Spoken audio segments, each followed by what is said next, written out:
अगर आप चैनल पर पहली बार आए हैं तो चैनल को सब्सक्राइब कर लीजिए। Today new story, the unexpected love, episode 26 to 30। मलंग को देख उसके अंकल को गुस्सा आ जाता है और वह अपना हाथ छुड़ा मलंग को जोर से धक्का दे देते हैं और मलंग धड़ाम से जमीन पर गिर जाता। वही उसके अंकल चिल्लाते हुए कहते, तुम्हारा जैसा भतीजा हो तो कोई कैसे ठीक रह सकता है। वही मलंग के आंखों में आंसू भर चुका था। उसके बहते आंसू को देख उसके अंकल कठोर आवाज में कहते, अपने माँ बाप को तो जीते जी खा गए, अब मुझे बर्बाद करने में तुले हो। इतना बोल उसके अंकल गुस्से में अपना बेल्ट खोलते हुए कहते, आज तुम्हें बताता हूँ। इतना कहते हुए उसके अंकल बेल्ट मलंग के पीठ पर मारना शुरू कर देते हैं। वही मलंग के आंखों से आंसू तेजी से बहना शुरू हो जाता है, पर बेचारा अपना मुंह बंद कर अंदर ही अंदर रो रहा था। मलंग को इसका आदत था, क्योंकि जब भी उसके अंकल ड्रिंक करके आते थे वो अपना दिन भर का सारा थकान मासूम मलंग को ऐसे ही मारकर निकाला करते थे। कुछ देर तक मारने के बाद उसके अंकल बेल्ट को जमीन पर ही नीचे पटक अपने रूम चले जाते हैं। वही मलंग के पूरे शरीर में इतना ज्यादा दर्द हो रहा था कि उसमें उठने का हिम्मत ही नहीं बचा था, तो रोते रोते वो जमीन पर ही सो जाता है। रात धीरे धीरे बीत जाता है। सुबह का 8 बज रहा था। वही रेयान फ्रेश होकर टॉवेल में ही बाहर आता है और बालकनी में खड़े हो कॉफी पी रहा था। तभी उसे निशांत का कॉल आता है, तो रेयान कप को टेबल पर रख फोन को उठा अपने कान पर लगा कहता, हाँ बोलो निशांत। वही निशांत कहता, बॉस एशियन इन्वेस्टर के साथ आज रात को मीटिंग है, तो क्या आप। निशांत का पूरा बात कंप्लीट होने से पहले ही रेयान कहता, मैं बिजी हूं तो तुम और दक्ष मीटिंग अटेंड कर लेना। तो निशांत भी आगे कुछ नहीं कहता और ओके बॉस कहते हुए कॉल रख देता है। निशांत के फोन रखते ही रेयान अंश का नंबर निकाल उसे कॉल करता है। वही अंश का नींद अभी झट खुला ही था और वो भी बाथरूम जाने को था नहाने के लिए, तभी अपने फोन पर डेविल नाम देख अंश के होठों पर मुस्कान छा जाता और वह झट से फोन उठा कहता, यस बॉयफ्रेंड। तो रेयान कड़क आवाज में ही कहता, ठीक 2 बजे मैं तुम्हें लेने आऊंगा, तो बिना देरी किए बाहर आ जाना। रेयान का ऑर्डर सुन अंश चिढ़ते हुए कहता, अगर नहीं आऊंगा बाहर तो क्या मुझे लेने क्लास तक आओगे। अंश का बात सुन रेयान कठोर आवाज में कहता, तुम रात को कोई नशा करके सोते हो क्या जो ऐसे अजीब बातें करते हो। और एटीट्यूड में कहता, मेरा टाइम वेस्ट नहीं होना चाहिए, आ जाना टाइम पर। इतना बोल रेयान कॉल काट देता है। वही अंश चिढ़ते हुए कहता, ये इंसान खड़ूस था और हमेशा रहेगा डेविल कहीं का। खुद में ही इतना बोल अंश छिड़े मूड में ही बाथरूम भाग जाता है। वही रेयान कल के रात को याद करते हुए कहता, कुछ तो बात है इस लड़के में, इसके आंखों में बिल्कुल भी डर नजर नहीं आता है। और थोड़ा मुस्कुराते हुए कहता, हमेशा अपनी बातों से या हरकतों से मुझे इमोरेस कर ही देता है, परफेक्ट है मेरे लिए। दूसरी तरफ मलंग का भी नींद खुल चुका था और वह भी अपने बाथरूम में जा शावर के नीचे खड़ा था। उसके पूरे शरीर पर चोट का निशान था और पानी पड़ने के कारण तेज दर्द हो रहा था, तो ज्यादा देर पानी में ना रहते हुए वह जल्दी से नहाकर बाहर आ अपना कॉलेज का ड्रेस पहनकर तैयार हो जाता है। ड्रेस पहनते हुए वह खुद में ही कहता, अगर मुझे जल्दी कोई जॉब नहीं मिला तो प्रॉब्लम हो जाएगा, पर बिना डिग्री के मुझे अच्छी कंपनी भी नहीं मिलेगा और कॉलेज अटेंड करना भी जरूरी है, अब मैं क्या करूं। खुद में ही सवाल करने के बाद वह अपना बैग लिए रूम से बाहर निकल जाता है। वही उसके अंकल हॉल में बैठे न्यूज़पेपर पढ़ रहे थे, तो मलंग अपने सिर को झुका अपने अंकल के सामने खड़ा हो कहता, आज मैं कहीं और जॉब देख लूंगा। मलंग के बात कर उसके अंकल कहते, जो करना है करो, पर शाम तक तुम्हें जॉब मिल जाना चाहिए। वैसे भी तुम्हारे मरे हुए बाप ने इतना सारा लोन लेकर रखा है, मेरा आधा जिंदगी उसी को भरने में निकल गया है। अब तुम देख लो, क्योंकि लोन भरने का डेट भी आ रहा है। अपने अंकल का बात सुन मलंग ओके कह देता है और बिना कुछ खाए पिए बाइक का चाबी ले घर से बाहर निकल जाता है। बाहर जाने के बाद अंश के घर का दरवाजा नॉक करता, तो जन्नत दरवाजा खोलती हैं और मलंग को अंदर बुलाती हैं। तो मलंग अंदर चला जाता और सोफे पर आराम से बैठ जन्नत से कहता, अंश अभी तक रेडी नहीं हुआ है क्या। वही अंश हॉल में आते हुए कहता, हो गया हूँ रेडी, बस थोड़ी देर नाश्ता कर लेता हूँ। वही जन्नत भी रेडी थी, क्योंकि आज उसके ऑफिस का पहला दिन जो था, तो तीनों साथ डाइनिंग टेबल पर बैठ जाते हैं। तो उदास हो मलंग कहता, जन्नत दी मैं नाश्ता करके आया हूँ। तभी जन्नत प्यार से मलंग के सर पर हाथ रख कहती, कोई बात नहीं, यहाँ भी कर लो नाश्ता, वैसे भी मैं तुम्हारी दी हूँ ना, तुम्हारा लिया मुझे करना अच्छा लगता है, और वैसे भी आज खीर बनाई हूँ। वही मलंग को बहुत ही अच्छा महसूस हो रहा था। वो जब भी अंश या उसकी दी से मिलता तो उसे बिल्कुल अपनेपन का एहसास होता था। बाहर जाने के बाद अंश के घर का दरवाजा नॉक करता, तो जन्नत दरवाजा खोलती हैं और मलंग को अंदर बुलाती हैं। तो मलंग अंदर चला जाता और सोफे पर आराम से बैठ जन्नत से कहता, अंश अभी तक रेडी नहीं हुआ है क्या। वही अंश हॉल में आते हुए कहता, हो गया हूँ रेडी, बस थोड़ी देर नाश्ता कर लेता हूँ। वही जन्नत भी रेडी थी, क्योंकि आज उसके ऑफिस का पहला दिन जो था, तो तीनों साथ डाइनिंग टेबल पर बैठ जाते हैं। तो उदास हो मलंग कहता, जन्नत दी मैं नाश्ता करके आया हूँ। तभी जन्नत प्यार से मलंग के सर पर हाथ रख कहती, कोई बात नहीं, यहाँ भी कर लो नाश्ता, वैसे भी मैं तुम्हारी दी हूँ ना, तुम्हारा लिया मुझे करना अच्छा लगता है, और वैसे भी आज खीर बनाई हूँ। वही मलंग को बहुत ही अच्छा महसूस हो रहा था। वो जब भी अंश या उसकी दी से मिलता तो उसे बिल्कुल अपनेपन का एहसास होता था। नाश्ता करने के बाद अंश और मलंग दोनों घर के बाहर निकल आते हैं। वही मलंग बाइक पर बैठ जाता है तो अंश भी उसका कंधा पकड़ बैठने को था, तभी चोट लगने के कारण मलंग के कंधे में जोर का दर्द होता और उसके मुंह से आह निकल आता है। मलंग के आवाज को सुन अंश उसकी बाइक से उतरते हुए कहता, क्या हुआ मलंग, तुम चीखे क्यों? अब बेचारा वो ये तो बता सकता था नहीं कि उसके शरीर में चोट लगा है, वरना अंश परेशान हो जाता और ढेर सारे सवाल पूछने लग जाता जिसका जवाब मलंग दे तो सकता था नहीं, तो वह मुस्कुराते हुए कहता, शायद रात तो गलत तरीके से सोने के कारण मेरे कंधे में दर्द हुआ। तो झट अंश कहता, डॉक्टर के पास चले या दर्द का दवाई ले पहले। तो मलंग अंश का हाथ ठाक कहता, दर्द ज्यादा बढ़ जाएगा तो ले लूंगा, तुम परेशान मत हो और जल्दी बैठो नहीं तो लेट हो जाएंगे। फिर अंश भी ओके कह देता है और बिना मलंग के सहारे के बाइक पर बैठ जाता। उसके पीछे अंश के बैठते ही मलंग बाइक स्टार्ट कर कॉलेज जाने के लिए निकल जाता है। दूसरी तरफ नील अपने ऑफिस में लैपटॉप पर कुछ काम कर रहा था। तभी नील के फोन में किसी का कॉल आता है तो नील अपना फोन उठा कान पर लगा कहता, हाँ बोलो। वही दूसरे साइड का आदमी कहता, आपका काम हो गया है नील सर। ये सुन नील के होठों पर क्रूर मुस्कान छा जाता और वह ओके कहते हुए कॉल काट देता है। कॉल काटने के बाद नील अपने गद्देदार चेयर पर आराम से अपने सिर को पीछे टिका बैठ जाता और खुद में कहता, नील ओबरॉय को रिजेक्ट करने का गलती की कीमत अब तुम्हें एहसास होगा क्यूट बॉय, बहुत जल्द तुम मेरे बाहों में होगे मेरे करीब। इतना बोल वो मुस्कुराने लगता है। तभी दरवाजे पर नील का असिस्टेंट नॉक करता है तो नील उसे अंदर आने का परमिशन दे देता। वही असिस्टेंट अंदर आते ही नील के सामने एक फाइल बढ़ाते हुए कहता, सर कृतिका के बारे में सारी इन्फॉर्मेशन निकल चुका है। तो नील उस फाइल को अपने हाथ में ले कहता, फाइन, मेरी मीटिंग कृतिका के साथ फिक्स करो और हाँ, मिलने के लिए कोई बड़ा सा रिजॉर्ट बुक करना, वो भी खाली। तो असिस्टेंट ओके कहते हुए चला जाता है। वही नील फाइल खोल के कृतिका के बारे में एक एक डिटेल्स अच्छे से पढ़ते हुए कहता, इस जन्म में तो मैं आपकी दूसरी शादी कभी नहीं होने दूंगा डैड, चाहे उसके लिए मुझे कुछ भी क्यों ना करना पड़े।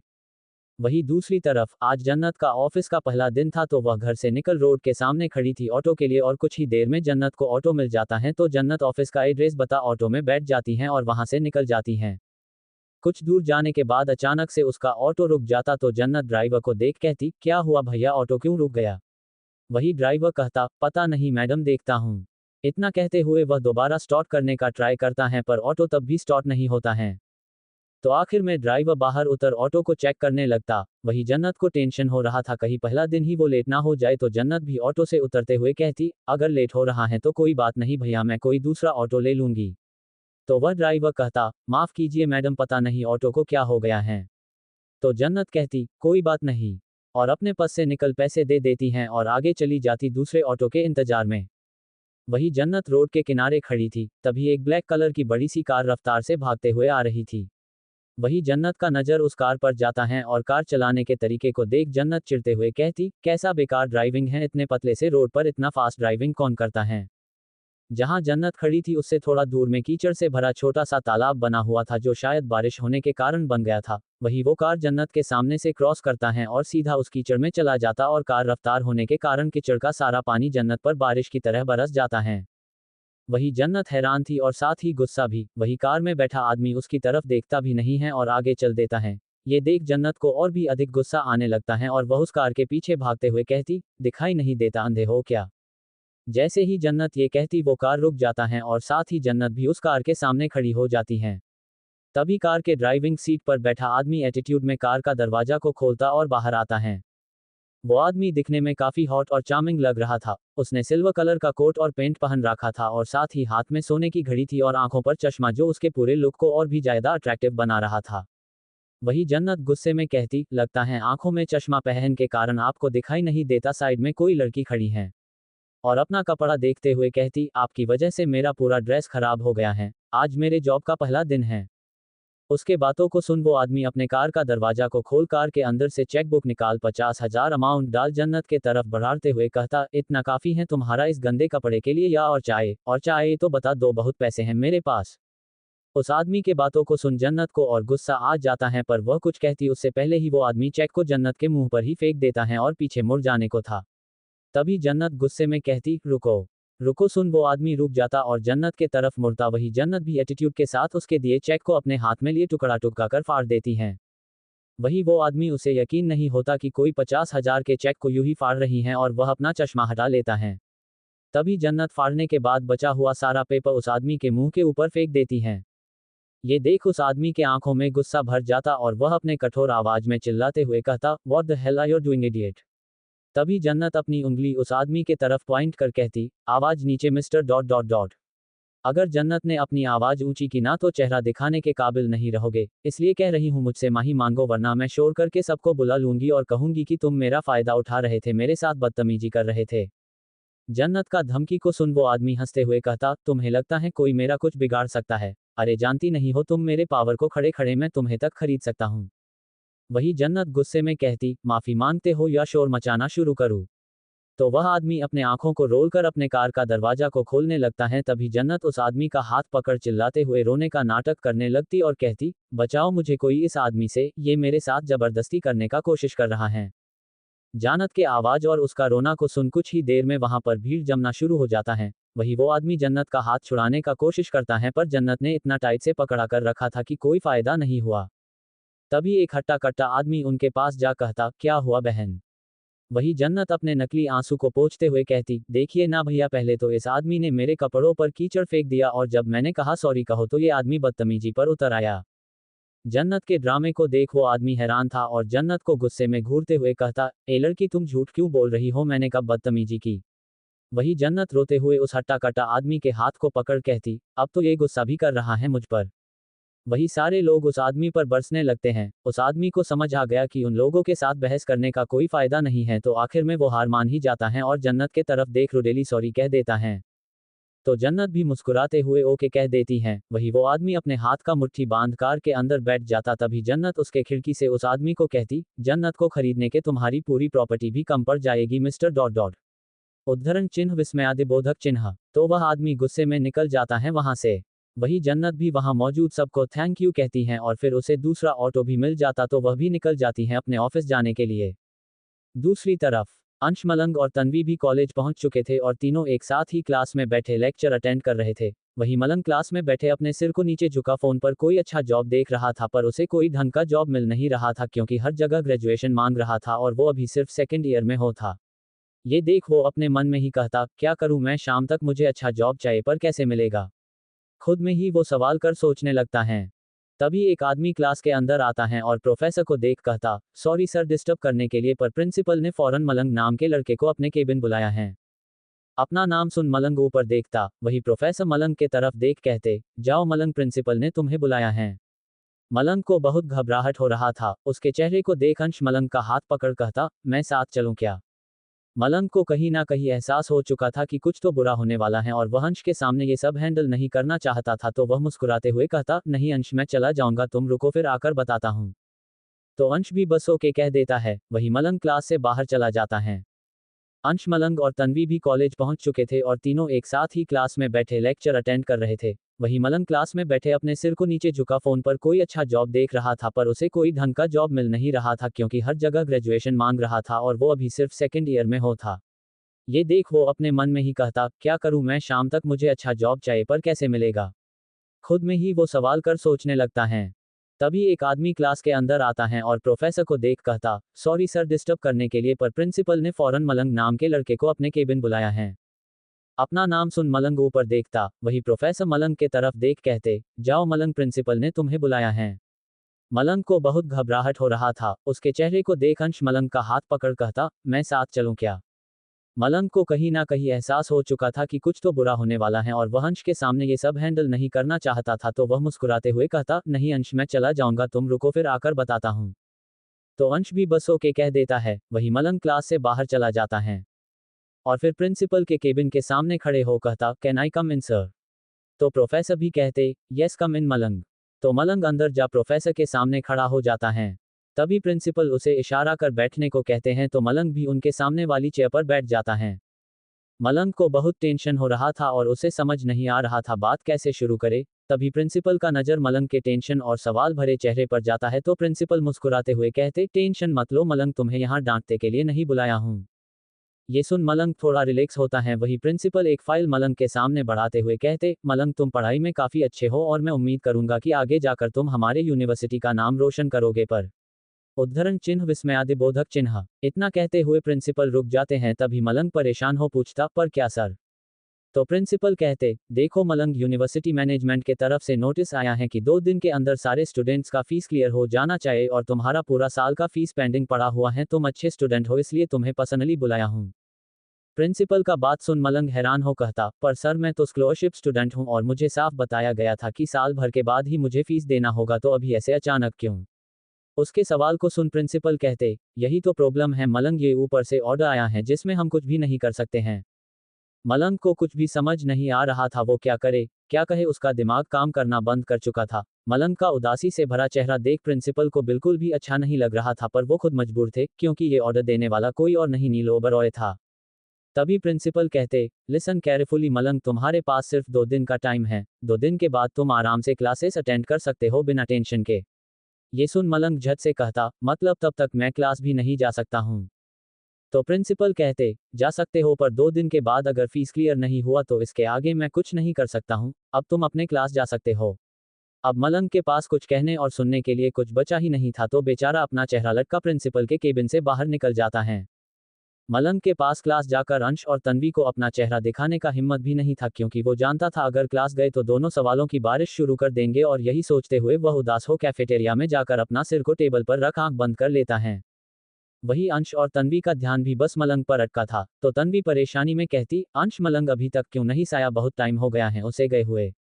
इस बात का फिक्र तो अंश को भी बहुत हो रहा था, तो वह कहता, पता नहीं तन्वी, पर क्लास ओवर होने के बाद चलते हैं। तो तन्वी ओके कह देती हैं। दूसरी तरफ जन्नत भी किसी तरह ऑफिस पहुंच गई थी और जाते के साथ उसे सामने आहान नजर आ जाता है। जन्नत के ऐसे हालत को देख आहान उसके पास जा कहता, ओह माय गॉड जन्नत, ऑफिस के पहले ही दिन तुम कितनी कमाल और ब्यूटीफुल लग रही हो, खासकर तुम्हारा ड्रेस। ये सुन जन्नत थोड़ा चिढ़ते हुए कहती, क्या आहान सर, आप मेरा मजाक उड़ा रहे हो? एक तो कितनी मुश्किल से यहाँ तक पहुंची हूँ। तो आहान मुस्कुराते हुए कहता, वैसे हुआ क्या तुम्हारे साथ?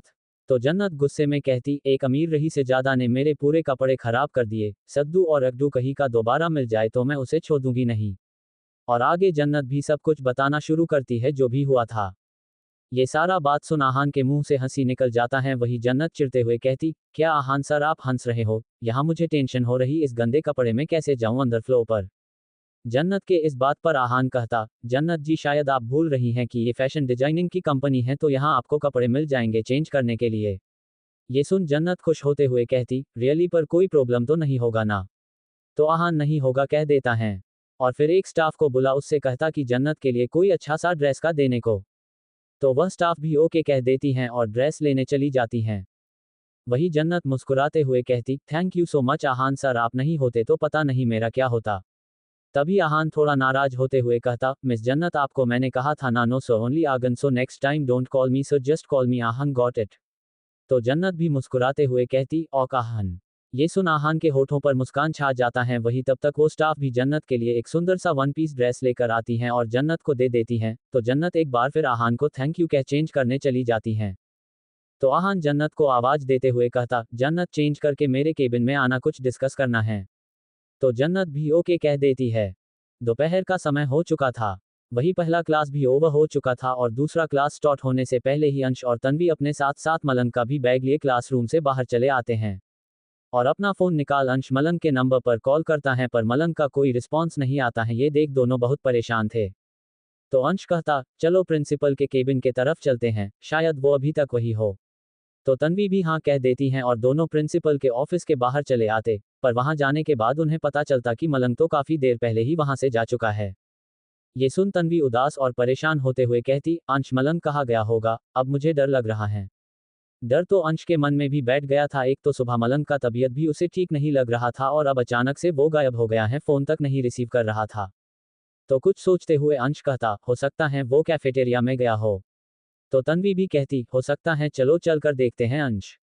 हाँ, ये कहते हुए दोनों कैफेटेरिया के तरफ चल देते हैं। कुछ ही देर में दोनों कैफेटेरिया पहुंच जाते हैं। चारों तरफ कैफेटेरिया को इधर उधर देखने के बाद उन्हें कोने पर टेबल पर सर रख मलंग दिखाई देता है, जो शायद गहरी नींद में सोया हुआ लग रहा था।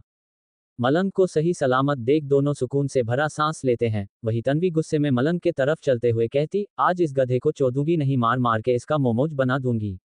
फिर दोनों मलंग के पास जाते हैं। वही तन्वी चिल्लाने को थी पर अंश उसका हाथ पकड़ उसे इशारा कर चुप रहने को कहता है तो तन्वी आगे कुछ भी नहीं कहती है। वही अंश मलंग के बगल वाली सीट पर बैठ प्यार से उसके बालों पर अपना हाथ रख फेरता है।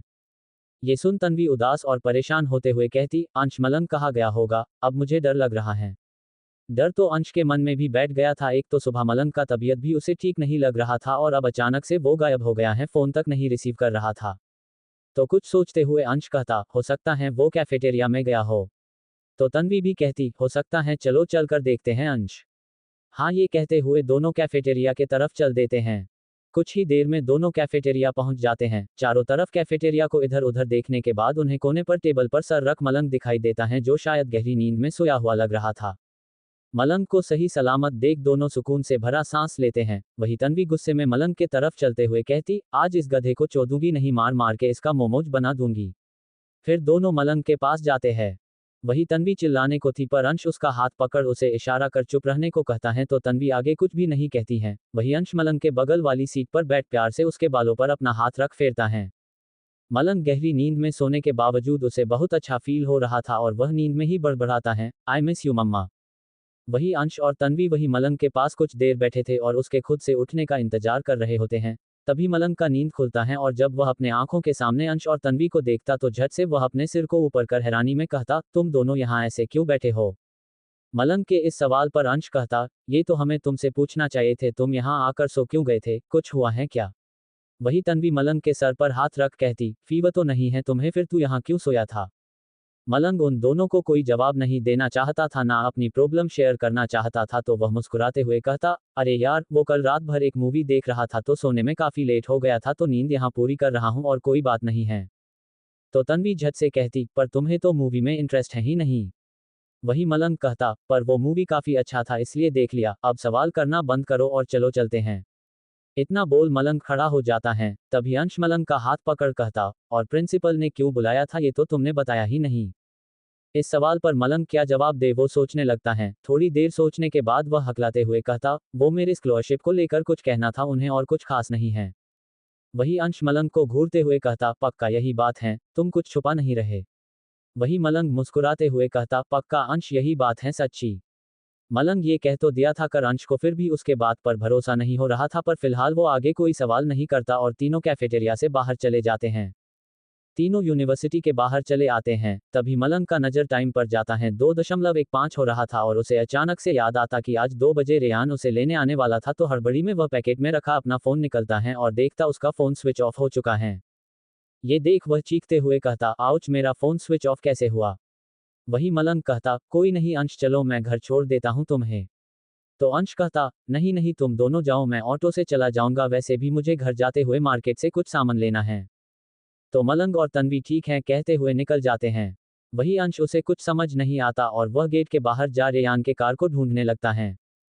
तभी एक आदमी जिसने ब्लैक कलर का जैकेट के साथ मास्क लगाया हुआ था, वह एकदम से अंश के सामने आ उसका हाथ पकड़ जबरदस्ती उसे अपने साथ कॉलेज के अंदर ले जाने लगता है। उस आदमी का टच अंश को जाना पहचाना लग रहा था, तो अंश कहता, कौन हो तुम और कहाँ ले जा रहे हो मुझे। वही वो आदमी चलते हुए ही अंश के आंखों में देखता है गुस्से में। उस आदमी के पूरे चेहरे में सिर्फ अंश को उसका अट्रैक्टिव आंखें ही नजर आता है और आंखों को देखते ही वह शॉक्ड होते हुए कहता, रेयान आप। अपना नाम सुन रेयान का कदम रुक जाता है और वह अंश के आंखों में देखते हुए कड़क आवाज में कहता, ओह, तो आपको याद है मेरा नाम, मुझे लगा भूल गए होगे। इतना बोल वो वापस से अंश को खींचते हुए ले जाने लगता है। अंश को समझ आ गया था कि आज उसका बैंड बजने वाला है, तो बेचारा मासूम सा चेहरा बना चले जा रहा था। रेयान अंश को अपने साथ लिए एक बड़े से ऑफिस में ले आता है और ऑफिस का दरवाजा को लॉक कर अंश को दरवाजे पर ही टिका अपना मास्क निकल फ्लोर पर ही फेंक देता है और अंश के दोनों साइड अपना हाथ रख देता है। वही अंश के दिल में गिटार बजना शुरू हो जाता है और वह रेयान के अट्रैक्टिव आंखों में देखते हुए कहता, रेयान सर आप क्या कर रहे हो, हम कॉलेज में हैं, कोई आ जाएगा। अंश के बात को सुन रेयान अंश के गोरे चेहरे को अपनी उंगली से सेडिक्टिव छूते हुए सेडिक्टिव वे में ही कहता, इट्स ओके गर्लफ्रेंड, ये पूरा यूनिवर्सिटी मेरा ही है, तो मैं यहाँ कुछ भी कर सकता हूँ। कुछ भी। ये सुनते ही रूम में ऐक होने के बावजूद अंश के माथे से पसीना आने लगता है। वही रेयान अंश के बेहद करीब जा कहता, सो क्या पनिशमेंट देना चाहिए तुम्हें। पनिशमेंट। ये सुनते ही अंश अपने घबराए नजर से रेयान के आंखों में देखते हुए कहता, सिर्फ 15 मिनट ही तो लेट हुआ हूँ मैं। 15 मिनट यानी कि टोटल 900 सेकंड, और तुमने मुझे इतना देर तक इंतजार करवाया था और फोन भी स्विच ऑफ करके रखे थे, तो इसका पनिशमेंट तो मिलेगा ही। इतना कह रेयान अंश के होठों के करीब जाने लगता है। अपने होठों के करीब रेयान को आता देख अंश ब्लैंक हो चुका था और डर के कारण झट से अपने आंखों को बंद कर लेता है। अंश के चेहरे पर अपने लिए डर देख रेयान के आंखों में गुस्सा भर जाता है और वह गुस्से में ही अंश से दूर हो जाता है। जैसे ही अंश को ये रियलाइज होता तो वह अपने आंखों को खोल लेता है। अचानक से ऐसे रेयान के दूर जाने से कहीं ना कहीं अंश के दिल में भी बहुत दर्द हो रहा था, उसे बिल्कुल भी अच्छा नहीं लगता है। तभी अंश का नजर रेयान के गुस्से में लाल हुए आंखों पर जाता है तो वह रेयान के पास जा मासूम आवाज में कहता, आप मुझसे नाराज हो। आज रेयान के पास अच्छा मौका था अंश के करीब जाने जा तो वह क्रूर मुस्कान के साथ कहता, कल रात तुम्हें देखकर लगा तुम बिल्कुल फियरलेस हो, जिसे किसी चीज से डर नहीं लगता, but I think I was wrong, क्योंकि तुम भी बाकी लोगों के तरह ही हो डरपोक और बहुत ही बुरे एक्ट हो, वरना मेरे पास आते ही तुम ऐसे डर नहीं जाते। रेयान का सारा बात को सुन अंश को बहुत गुस्सा आ जाता है और वह रेयान के पास जा कहता, मैं बुरा एक्ट हूँ, उससे क्या मतलब था आपका? तो रेयान मुस्कुराते हुए कहता, क्योंकि तुम रोमांटिक चीजें नहीं कर सकते हो, you know what I mean. तो अंश बड़े कॉन्फिडेंट के साथ कहता, wrong, I can do romantic things, और डरपोक तो मैं पैदा ही नहीं हुआ हूँ। ये सुनते ही रेयान के होठों पर स्कारकेटिक मुस्कान आ जाती है। रेयान को जो सुनना था वो सुन चुका था, अब था एक्शन की बारी। वही रेयान अंश के आंखों में देखते हुए कहता, अगर ऐसा है जूलियट तो करके दिखाओ मुझे सेड्यूस और गलत प्रूफ करो मुझे। अंश कॉन्फिडेंट में आकर तो बोल दिया जोश जोश में, पर अब लोगों को सेड्यूस कैसे किया जाता है उसे ये तक नहीं पता था। तो बेचारा रेयान के पास जा सिल्ली सा मुस्कान के साथ कहता, वैसे ये सेड्यूस वो करते कैसे हैं? अंश के सवाल को सुन रेयान शॉक्ड था और वह अंश को घूरते हुए कहता, व्हाट सेड्यूस कैसे करते हैं तुम्हें नहीं पता? तो मासूम अंश अपने सिर पर हाथ रख कहता, पता होता तो आपसे पूछता क्या मैं? अंश का बात सुन रेयान चिढ़ते हुए अंश के आंखों में देखते हुए कहता, तुम सच में इतने मासूम हो या मेरे सामने बनाने का नाटक करते हो? तो अंश झट से कहता, मैं नाटक नहीं कर रहा हूं। Guys please like comment share subscribe folded hands.